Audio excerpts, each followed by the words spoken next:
Good day, good people. My name is Kabo Sekwele and I am an online math tutor here to help young children turn their struggles into their successes. A few weeks ago, I got a request to make a video that shares ways to help children understand decimals. So that's what this video is going to be all about. Thank you so much, Jenny, for the video suggestion. I'm going to be sharing the theoretical aspects of decimals that they need to know in order for them to understand decimals, and then I'll share a few tips on how they can improve their practical skills in decimals. So for your child to understand decimals, they need to know what they are and where they come from. What is the root of decimals? They need to know what decimals are before they try and work with them.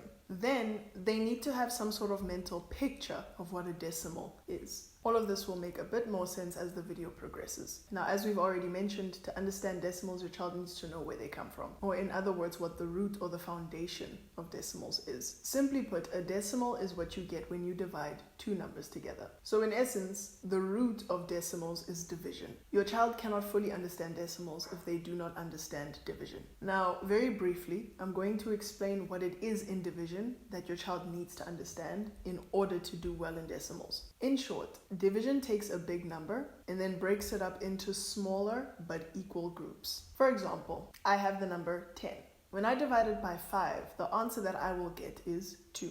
Theoretically, this means that you took the number 10, you broke it up into 5 equal groups. The value of each group is 2. Decimals work on that principle. Now, as we've mentioned already, you get a decimal when you divide one number by another. But decimals are a special case in that the number that you use to divide must either be the number 10 or the number you get when you multiply 10 by itself, either once or any number of times. To clarify this, I'm going to give you an example. 2 divided by 10 will give you a decimal to the value of 0.2. Let's say you divide 2 by 10 multiplied by 10, which is equal to 100. You will then also get a decimal to the value of 0.02. If you divide 2 by 10 multiplied by 10 multiplied by 10, which is equal to 1,000, again, you will get a decimal to the value of 0.002. The point is, once you divide a number by 10, or once you divide a number by 10 multiplied by itself any number of times, you will get a decimal as an answer.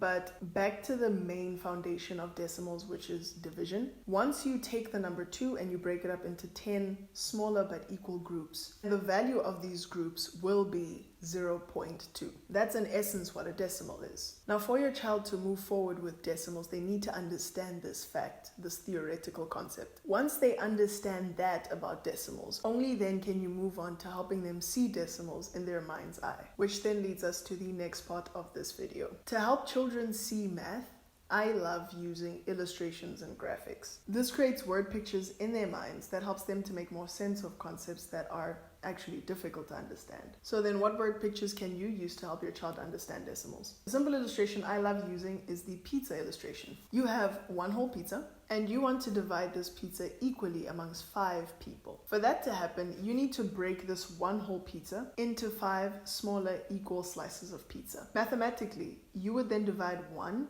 by 5, which is equal to 2 divided by 10, which gives you a decimal of 0.2. That simply means that each person will be eating 0.2 out of the one whole pizza. Now, you don't have to use the pizza illustration. You can use any other illustration that you'd like, regardless of what illustration you would like to use. Make sure that it shows your child that a decimal is not just a random number taken out of nowhere. It is a part of the whole, and we got the decimal by breaking the whole up. The same way the one slice of pizza comes from the whole, and you got that slice by breaking the whole pizza up into smaller but equal slices. So if you can teach them this basic teaching and then help them to make sense of it by giving them an illustration, their understanding of decimals will improve. But let's say your child struggles with the practical side of decimals. Adding, subtracting, multiplying, and dividing decimals proves to be a challenge for your child.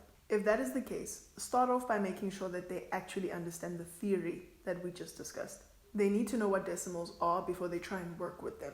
Only then would it be wise to move on with the practical parts of decimals. Different methods used to solve decimal sums can be found all over, in textbooks and on the internet, and they can be used by your child.